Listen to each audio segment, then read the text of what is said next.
Alright, people. Here we are. This is your ever faithful host of the film review. Movies, music, culture, and whatever else comes to our minds. I'm Crazy Dee, and sitting beside me is my ever lovely wife, Tracey. And we are here to review a film, a little bit different of a review today than we would usually do. We have spanned the gamut of films so far. Some films that people would not think that we would review. You know what I mean? So let's back out here and let's get this on the road, so to speak. Yeah. So we are talking about the film Operation Finale. That's right. So tell them first who stars in the film. It's starring Oscar Isaac, and he plays Peter Malkin. And okay. So let's break down. Peter Malkin is I guess you could say he is a Israeli agent who goes undercover to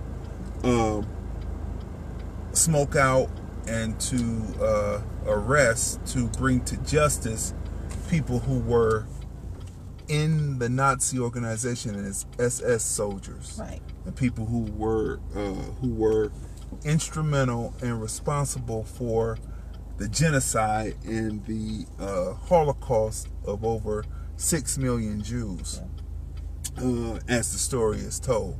And then so he plays this, and we'll get on him. We'll come back to him. Who else is starring in it? Ben Kingsley. He plays Adolf Eichmann. Okay, now Adolf Eichmann is thought of and now goes down in history as the architect of the final solution, which was basically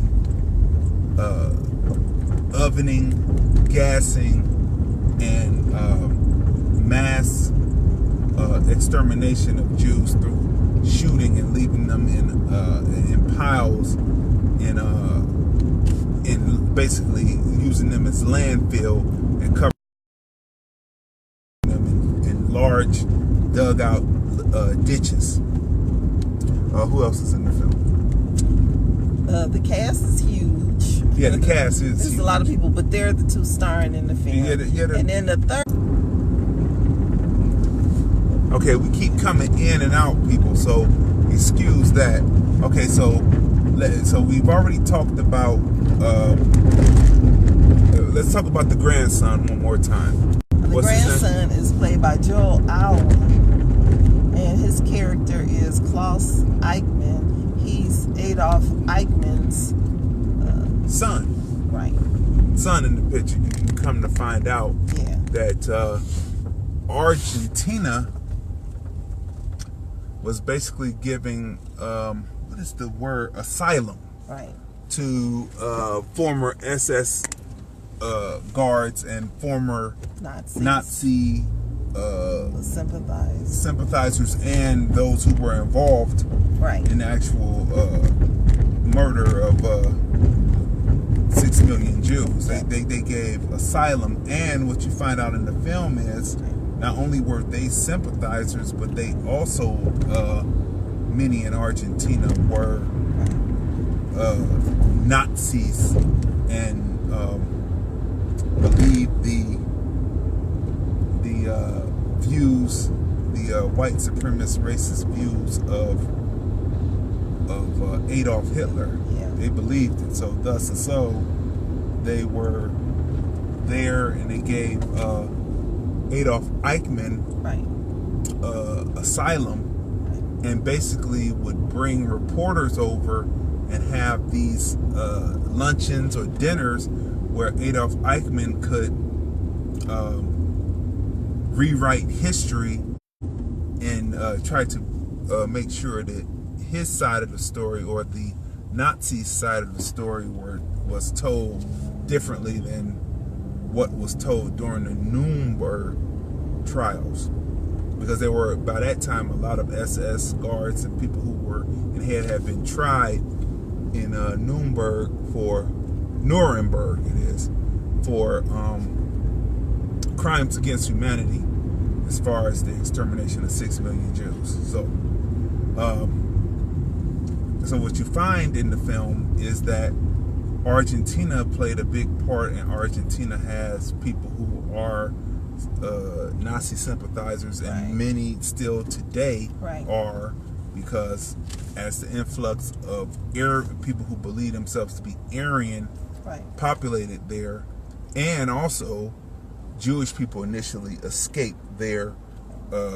If they couldn't get to the U.S., they escaped there. So it's a powder keg within the film between Jewish people and Argentinians who see the Jewish people as strange, because they began to come, and as it's told in the story, they began to open up businesses, and what was once Argentinian then is turned into a Jewish-owned business, and they didn't quite like that. And then once the Nazis came over, who they gave asylum to, helped them change their name, take on new identities, basically hiding them out. Once they came over and started telling their stories about how Jewish people ran the economy in Germany before Adolf Hitler started to expel them around 1939, and then later start to put them in ghettos, and then later exterminate them out, how they ran businesses. So this is giving you some backstory about what the whole story is about and everything. Now, what's interesting about, what's the guy's name again who played the agent? Oscar Isaac. Oscar Isaac. What's interesting about him is he's not his Jewish. Character. His character is Jewish, right? But in real life, he is not Jewish. What is he? Guatemalan.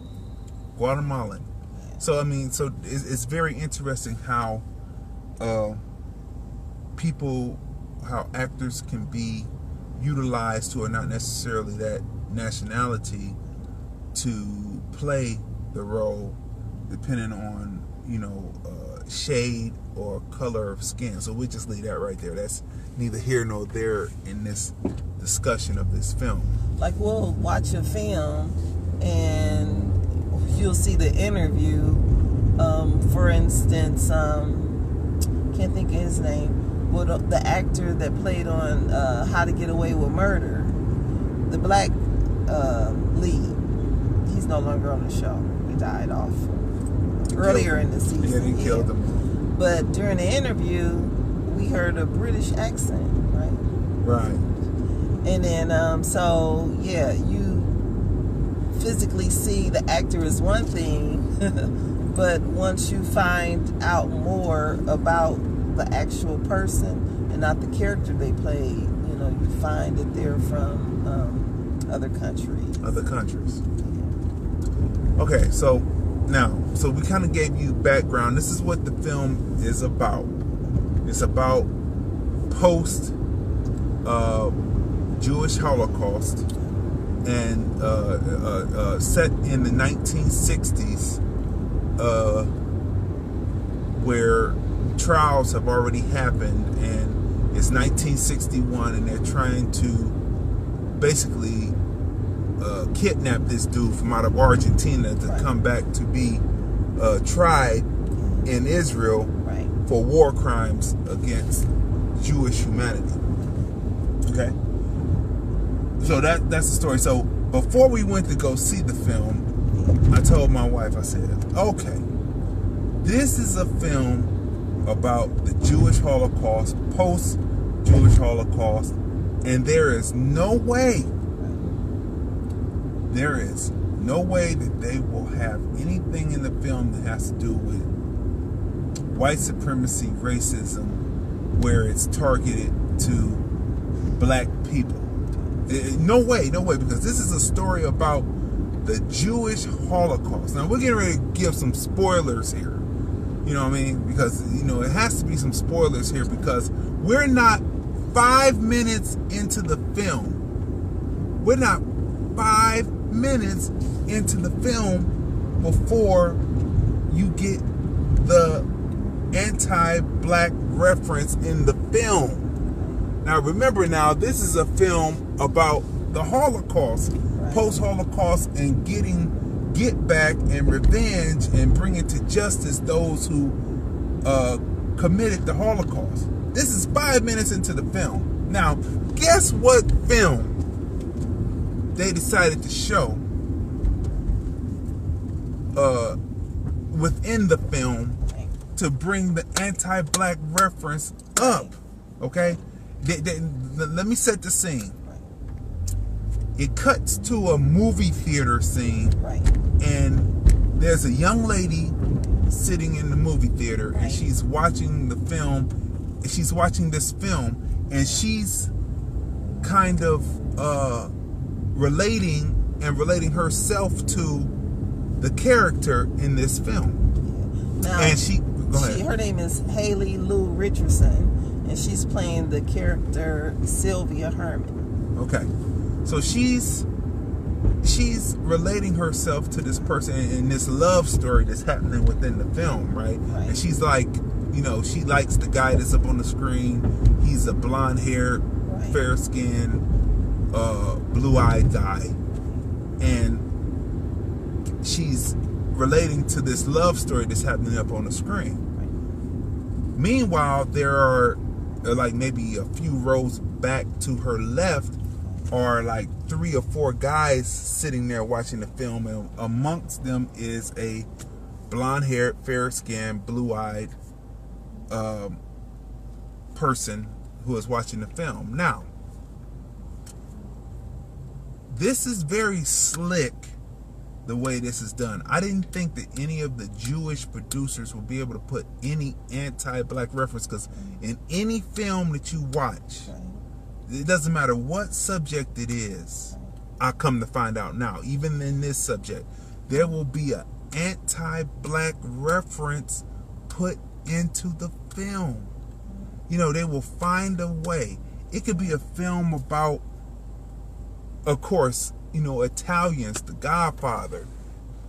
And in The Godfather, you know, they could have just told the story about what it was, but somehow they found a way to say that they're just animals, so put the drugs in their community. They find a way. It doesn't matter what movie it is. It could be a movie about all white kids. The kids, remember that, the movie where they were out and they were homeless? They found a way to put references in there, and they weren't even dealing with black homeless kids. But somehow they will find a way to put an anti-black reference into a film. Well, if you're a racist, you'll find a way to, or prejudice. It's gonna leak in, so it depends on. Right, but at this point, if you prejudice, you have a preconceived notion. But getting into bigotry and racism, if you act upon it, then you are racist. So now, okay. Now this scene introduces Adolf Eichmann's son. That's right. It introduces Adolf Eichmann's son, who is the blonde-haired, fair-skinned, blue-eyed guy. Okay, so the film that they are watching, people, the film that they are watching, people, is Imitation of Life. That is the film that they are watching. They are watching Imitation of Life. You know, and they really wanted to draw in. Well, I'm not giving them anything. I'm not saying what it is, but I'm trying to say what they're trying to do. I'm going to say that there's parallelism within the story that's up on the screen and the young lady's story that's watching the film. The young lady's mother is actually a black woman, Right. and they're talking. I don't understand. It's back. Okay, so we're coming to the scene, and they're saying, he in the Imitation of Life, they're on the scene where he says, "I just need to know one thing," and she says, "What's that?" And he says, "Is it true that your mother's a nigger. That's what he says. And you know, back then they were putting that word. They were supposed to be progressive producers in Hollywood, and they were putting that word across to supposedly kill the stigma, but actually it was spreading the word in the lexicon for another 100 years. Okay, so it was quote unquote the so to speak. It was just a way to be able to say the word. That's right. It was just a way to be able to say the word and say, well, we have to keep it real and say the word. So we're going to keep it real right here and say the word. So he said, is it true that your mother's a nigger? And then she's shocked, and then it cuts to the young lady, and at first she has a smile on her face because she was looking at the love affair, but then all of a sudden she gets dismayed because, oh my God. And then 3 rows back from her to her left, the 3 boys start laughing, and they're laughing. Now in this scene, whomever have seen Imitation of Life, he begins to start getting violent with this girl and starts to beat up on her. Now you don't see that, they don't show you that, but you hear the sound of the movie as the girl is turning around and telling them to shh, shh. And at first the blonde haired, blue eyed guy stops laughing, the other 2 keep laughing, and then he kind of smirks, and then she starts to laugh, and in the background you hear the sound of her getting roughed up by what was once her boyfriend, until he found out that she was passing as white. And then you hear this, and they're laughing. You hear him beating her up, and this says a lot to me about the character of Sylvia Herman in the film, as well as the guys who were laughing at the scene where this young woman is being beat, because who sits there and laugh when someone is being beat? You've got to be like a monster. So that says a lot about not only their character, you know, but her character as well. Because she begins to laugh to go along with her vision of what is handsome, which was on the screen was blonde-haired, blue-eyed, fair. And this guy is blonde-haired, blue-eyed, fair. And then you cut from out of the theater to them standing under a light on the curb outside of the movie theater, and they're talking. And this is how their relationship builds. But then I looked at it for a minute, and then I said, there's something that's going to have to do where their relationship is going to be similar to it. I just automatically said it. I wonder if she's not passing as white, but she's actually Jewish. So yeah, because the thing is, I guess, you know, she made a connection with the guy in the theater once their eyes met, and what she was irritated about is his laughing during the film while this woman is being beat. She looks at him, she noticed that this guy is smiling at her, she feels there's a connection, but then it's like, okay, well, what type of person are you? Because what do you think? If this man is laughing at another woman being beat, then he's a brutal type person. But yet this is the person that she's attracted to. So I'll let you go on, but then you're not surprised how she's being treated in the film by him, because remind you, this is the same guy when you met him, he was smiling and laughing as a woman was being beat. But go ahead. Initially laughing because the word nigger went across the screen, and thus but that lets you know through film is about telling you without needing to say it verbally. It's non-verbal communication. A lot of it is images. And so with them laughing when that came across, and then laughing at the beating that was happening, it spoke volumes about their character, even before it began. That's right. So their relationship begins there, and then it develops, and then at one point she introduces him to her father, who is a blind person. He's blind, but he says he tells him his name at the dinner table. He says, "So, what's your name?" And he says his name is what's his name? He says I almost forget now because Klaus Eichmann. That's right. He says his name is Klaus Eichmann. Right. And he says, "Oh, Klaus Eichmann." He says, "What did your father do?" And he says that his father died during the war. Right. And he puts up some kind of excuse. Right. And he says, "But I stay with my uncle." Right. And he says, "Oh, tell me more about your uncle." Right. And so then it cuts to the Israeli consulate, and the Israeli agents are in there talking about what this blind man has informed them of, right. that this young man has to be right. the son of Adolf Eichmann, right. because there was no record of Adolf Eichmann right. ever dying. Right. And so they knew it had to be him, but they had to have proof because they had foils, they had situations before. That's how the movie opens up. That gives you the hook that they have an SS guard, but they kill him. He's not the one that they were looking for. They were looking for an SS guard with two boys.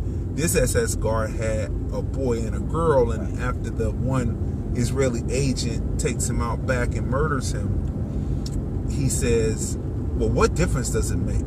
And then the main character takes the blame for it and makes it seem like he takes the blame, and that's what's over his head throughout the whole movie. So that's the hook.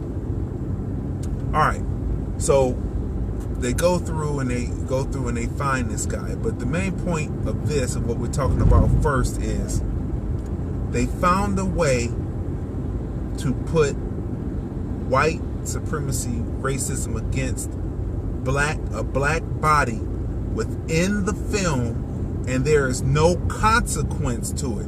It's neither here nor there. People in the movie theater who are sympathizers, who are racist, could just laugh and have a guilt-free laugh, have a guilty pleasure, but guilt-free, by being able to laugh at this scene, because there's no reprimand put there to stop it. They laugh. However, so that's right there. That's set in stone. There is no redemption for the film after that, as far as black people are concerned. There is no redemption. That's why it pays to go see these films, to see what they are talking about you in, and that's why we went to go see the film. Also, I wanted to go see the film because I wanted to see a people in their right mind that go and get vengeance against those who did evil towards them. I wanted to see people in the right mind that will go out and get the people and bring them to justice, if not do worse to them in response to what was done to them. So that's what I wanted to see. And so why did you want to see the film? For the same reason. And the film it started off, no, it didn't start off slow, kind of like in between, and then it gradually picked up. And it's not exactly what I thought it would be, but tell them what you thought I it would be. learned a lot. I thought that it would be the agents going after multiple Nazis, and I thought that they would go after them, hold them trial, and kind of like just, I don't know, kind of like I don't want to say revenge type film, but I thought that, hey, they're going to go after all of these guys, and they're going to take them in, for justice. And Adolf Eichmann would be the tip of the... He would be the tip of the iceberg, the main guy, but there were multiple people that they would get, that did his people wrong, that played a major part in the Holocaust. Especially since there were just a huge number of Nazis and Nazi sympathizers in Argentina. There's a huge community. So I just assumed that they would get them and take them back to Israel and make them have to face their crimes. But it was just this one guy.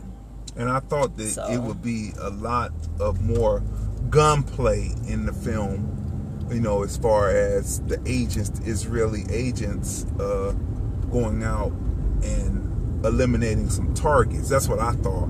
And even when a target was eliminated, you heard the sound effect, but it was off screen. There was another scene happening as the gun pop went off, so it wasn't really a gunplay situation. So now, the parallelism that I was talking about in the film has to do with the girl who was laughing at Imitation of Life and the German guy.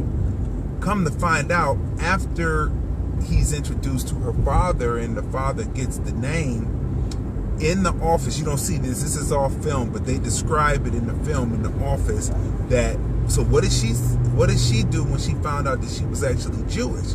Because come to find out, the father, once escaping Nazi Germany, became a Catholic to mask who he is. Imitation of life. Imitation of life. So, unfortunately, as black people with a certain shade of skin, you cannot mask who you are. So most of us can. But I'm saying, but most of us can't, but we cannot mask who we are. Somehow it's going to come out. And even with people who pass, somehow that's going to come out to be proven that who you are. So that's here, and that's just a little interjection there. But she finds out that she's Jewish, and then he invites her to a Nazi sympathizer and Nazi dinner where the Argentine agent is speaking, who is giving asylum to all of the different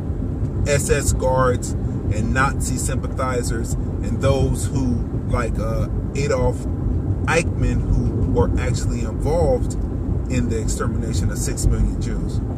So he's there and he starts talking, and he says that this situation is, they're doing the same thing that they did in Germany. They're taking over the businesses, they own everything. So to a certain segment of Argentinians, the Jewish people coming in and having a savvy understanding of business and how business works, and businesses that were once Argentinian being taken over and run by Jewish people, they found that to be just a slight bit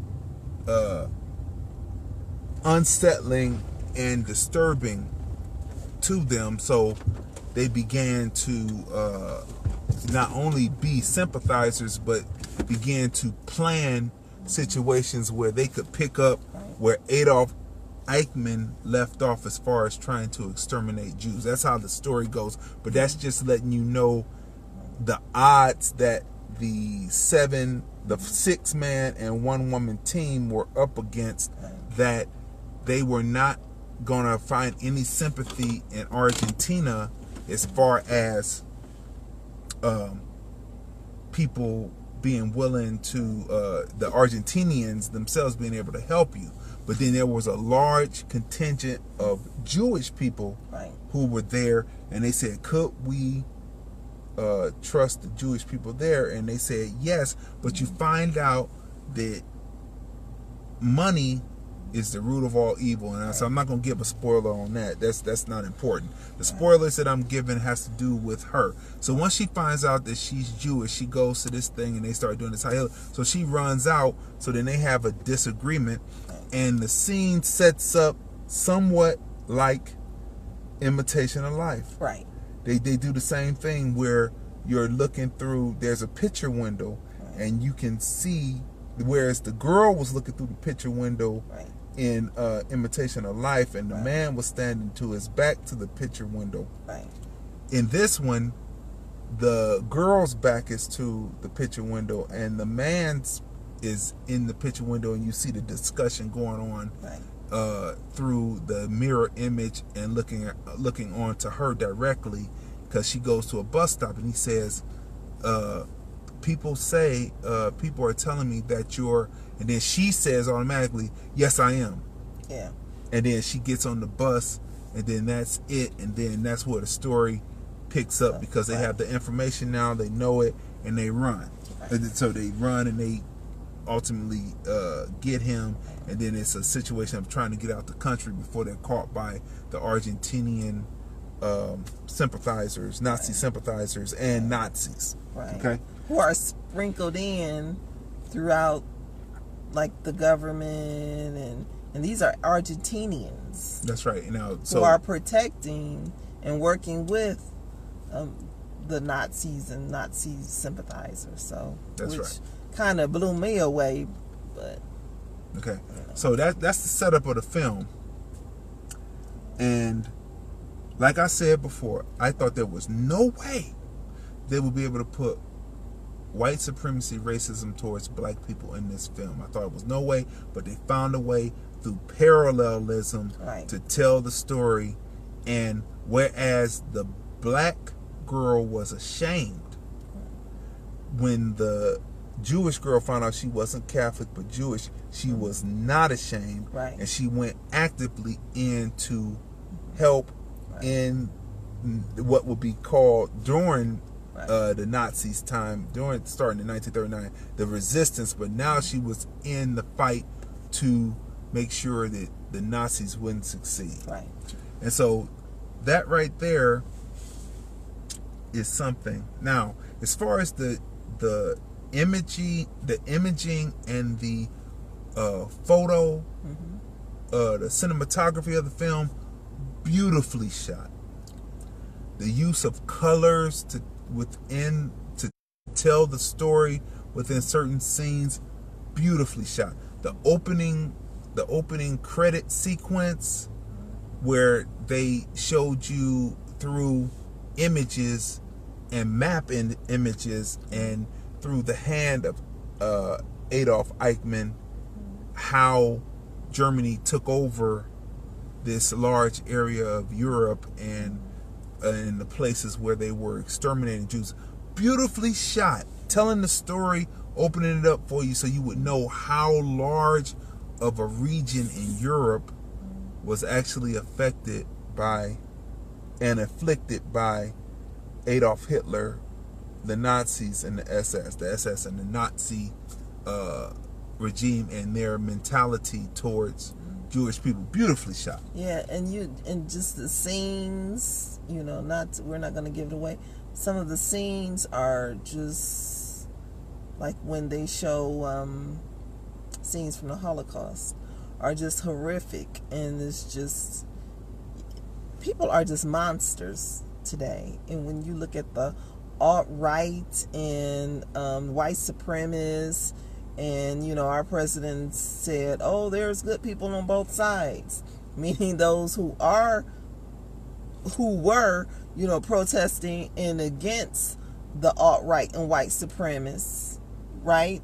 And then the people who were on the other side, who were alt-right members and white supremacists, as well as other white organizations who were all chanting and negative stuff about black people, Jewish people, Latinos. So the president's saying that it's good people on that side too. So to just see this film and the horrific things that were done during the Holocaust. So these are good people, Mr. President. So I mean, it's just... They also put some parallelism in as far as lynching was concerned. Yeah. They showed not only the gassing in trucks, but they also showed lynchings, which was interesting because I never I never knew that to be right. necessarily true. So I would have to do my research on that to see if they were actually lynching Jewish people too, because they used a reference where they lynched a Jewish woman, and I don't know if that's necessarily true. So now, what's interesting is they tell black people to forgive. Jewish people don't forgive. They say they never forget. Never again. They say never again, and they mean never again. But they always tell us that we want to, any of the other races tell the black race that just forgive, boom, boom, boom. When in the opening sequence, when the father is mistaken, he's a SS, he is a Nazi, but he was the wrong one. When he shot, the little boy is looking out the window at the man who discovers that this was not actually the real man. He looks back and look at the boy. That boy is going to grow up to be filled with hate, be a hater, and be for his tribe. The same thing with Adolf Eichmann's son.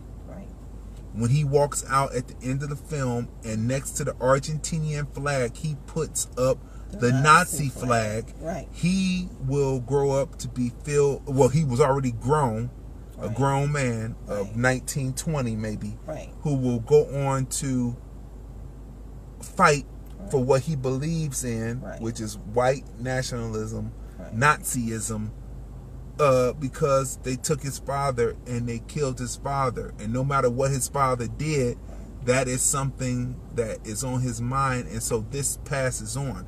We are told we're told to be tribal amongst each other, but not to be tribal in the global sense against those who are tribal against us. Okay? So when you look at the psychology of like Trump, what my wife was talking about, he's saying there were good people on both sides. To the Nazi,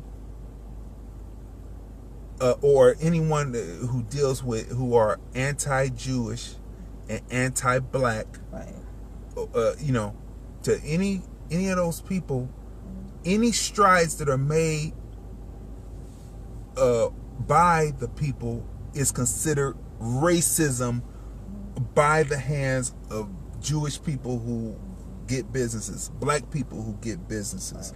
That is considered racist towards them, because one of them is being cut from out of having a position, a job, a business, because it's being taken over by, to them, the other. Okay? Now we know that the Jewish community and the Jewish leaders and the Jewish state do not believe in giving an inch on anything that they have gotten back and what they acquire, and that they have no feeling for anyone else. This is our agenda. This is what it's about. We were Holocaust. 6 million. I would say that black people are told not to be that way, but we need to begin to push that agenda and be tribal. The Israel is tribal against the Palestinians.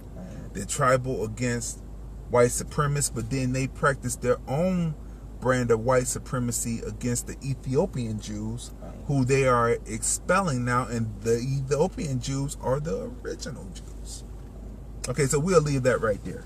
So just some politics on that. So now, like I said, beautifully shot, sound quality, excellent, use of nonverbal communication, excellent, use of sound effects to get the point across, excellent. The interplay between characters, who's going to get the upper hand, who's not going to get the upper hand. It's a psychological thriller to see if they're going to get out. It's not an action movie because there's no gunplay, no fighting, but it's a psychological thriller to see if they're going to get out. Now, from what we've talked about, what would you rate the film? I would give the film a 6 or 7.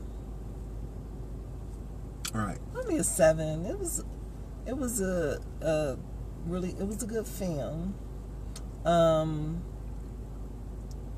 It was a good film, but if of course, you leave out kind of just sad, because it's just like I said, once you see this film, and the one scene where there's this meeting being held, and then you learn that it's just so many Nazis and Nazi sympathizers who lived in Argentina, and you only see one that is taken back to Israel and who is held on trial in 1962. And then so it's just like, and in my mind, I'm like thinking about, well, what about all the rest of them, And what is that breeding over right. generations? What is right. that breeding into the Argentinians who right. were sympathetic, right. and then the Jewish people who were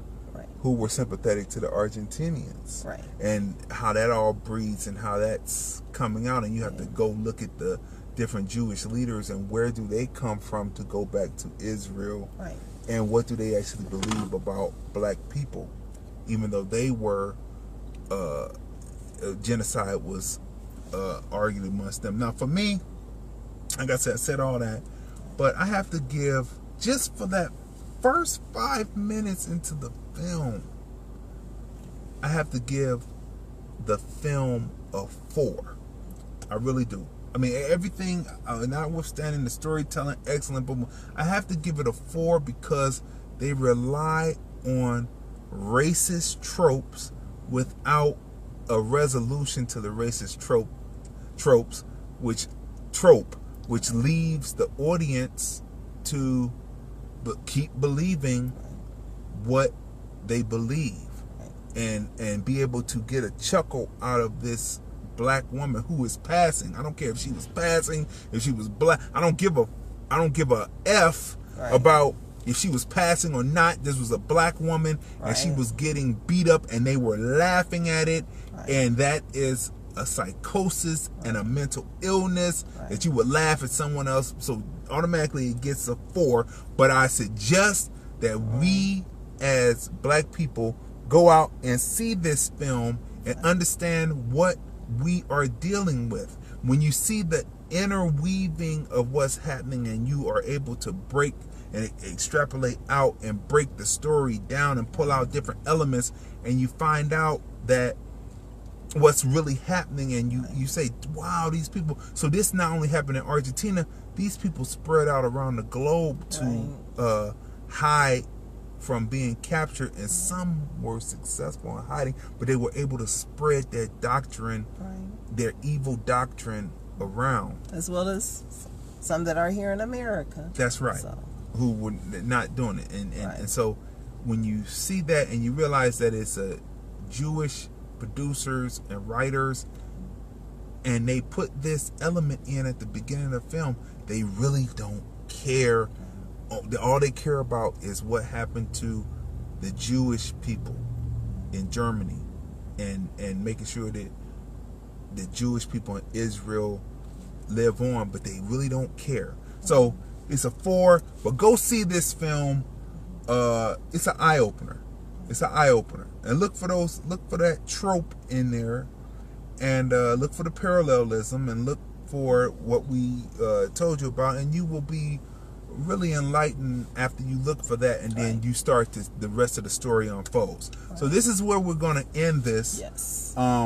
This has been another interesting episode of the film review. Movies, music, culture, and whatever else comes to our minds. I'm Crazy Dee. Tracey. And we're out for now.